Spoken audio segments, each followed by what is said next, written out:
Hi, welcome back to my channel. Sorry for the long delay. I lost my voice and I just got it back and it's still rough.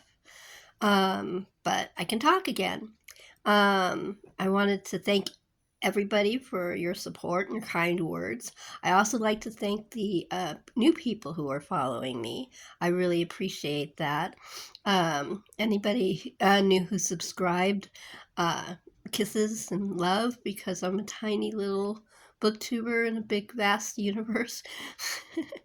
um, so as many of you know, this month is March Mystery Madness, and I had my second ever buddy read, and it was with Criminali, and his information will be below. And we read Green for Danger, and we both loved it. It was great.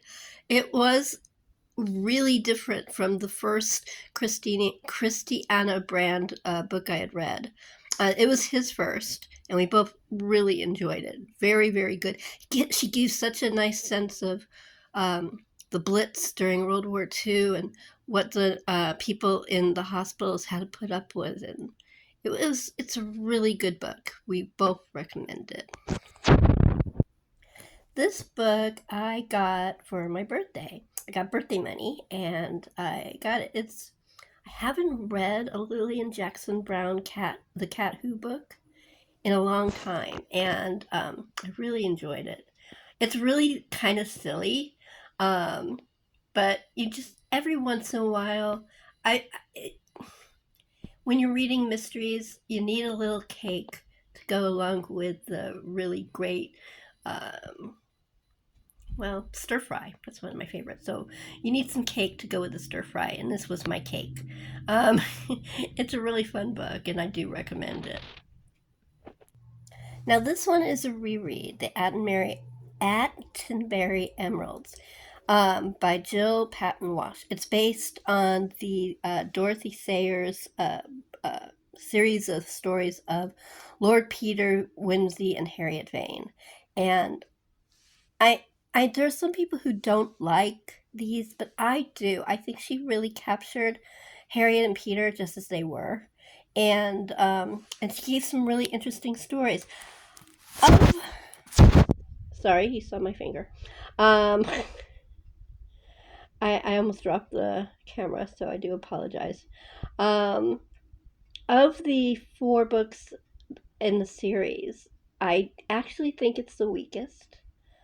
It's not, the parts with the family was very good, but the parts with the mystery, it was kind of weak. But still a really fun book and a really good read, and I do recommend it. But I would start with one of the other ones by the two of them. The one I would do is, I forgot the name of it, Thrones something. But the first book was actually started by Dorothy Sayers and finished by Jill Paton Walsh. And it's a really, really good book. And I really think if anybody wants to start the series, you should start with the first one. Because, well, it's really good. I'm sorry, my finger again. Sorry, I'm still sick, so I think I'm shaky. I do apologize. Now, this last book is, well, it's a birthday present. The thing is that I got birthday money. I went to the used bookstore, and there's a tiny little tear in the top corner of the cover. And when she was going through to ring me up, she said that she was going to give it to me for free. So basically, it's definitely a birthday present, because not only was I given money to buy it, which I didn't end up using because I got it for free, which I think is pretty cool. It's really fascinating. If you like 84 Charing Cross Road, this fills everything in. It tells you from the very beginning how she was a poor girl during the Depression, how her parents had just enough money to put her through college for 1 year, and then afterwards how she desperately was looking for a teacher, and she found one in the library, and his nickname, he was a college professor at Oxford. It's either Oxford or Cambridge. I don't remember. I think it was Cambridge. But his nickname was Q, and she mentions it a lot in 84 Charing Cross Road. You have to read 84 Charing Cross Road first to really understand it, but it's such a good book. It tells how why she picked the bookstore in England as opposed to all the ones in New York, and it tells about all of her adventures um, in more depth about her writing, about she's trying so hard to be a playwright and nobody would do her plays, and it's just a really, really good book. I really highly recommend it.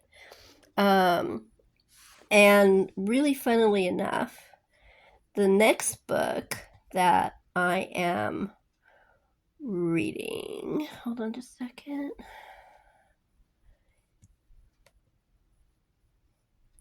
is called The Duchess of Bloomsbury.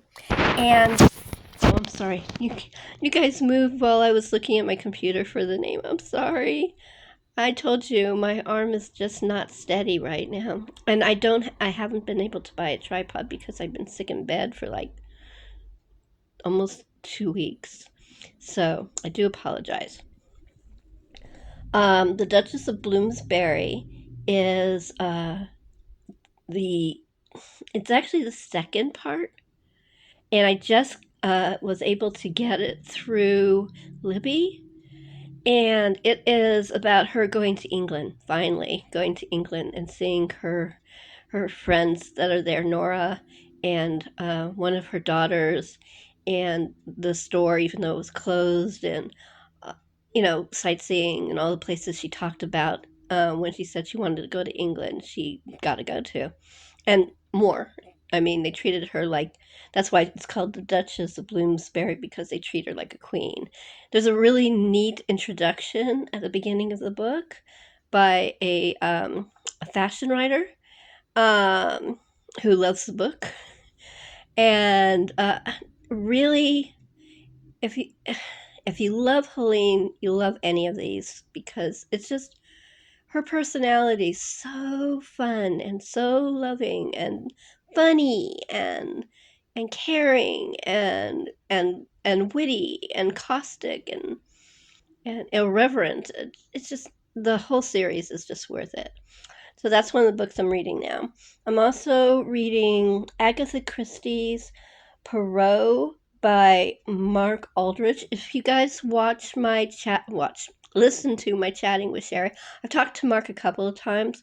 We've talked about both the Poirot book and the Miss Marple book that he did. He's an expert on Agatha Christie. He's actually a professor of media at a university in England, which I can't think of at the moment. Anyway, really nice man. And so that's what I'm reading now. And the other book I'm reading now is Miss Read. It's my first Miss Read. It's probably in the middle or the end of the series. I don't know, but I got it. It's called Over the Gate. So those are my books. That's what happened in March. Please let me know what's happened with you guys this month. Did you take part in Mystery Mammoth? Oh, I'm still reading Anna Karenina. I forgot to mention that. I'm further. I am much further, but yeah, I'm still far behind, because even if you read pages and pages and pages, it's Tolstoy, and they're big. It's a monster. Mammoths, March of the Mammoths. So that's my continuation to be added to the March of the Mammoths. I forgot that. Really sad. Anyway, if you guys are taking part in either March of the Mammoths or March Mystery Madness or any other events that are happening this month, please let me know below. That's it. Thank you. And please I forgot. Please like and subscribe. I made it to 50. I'm so excited. I thought I was going to be stuck in the 30s forever. So I want to thank the people who became subscribers, and kisses to everybody. Thank you.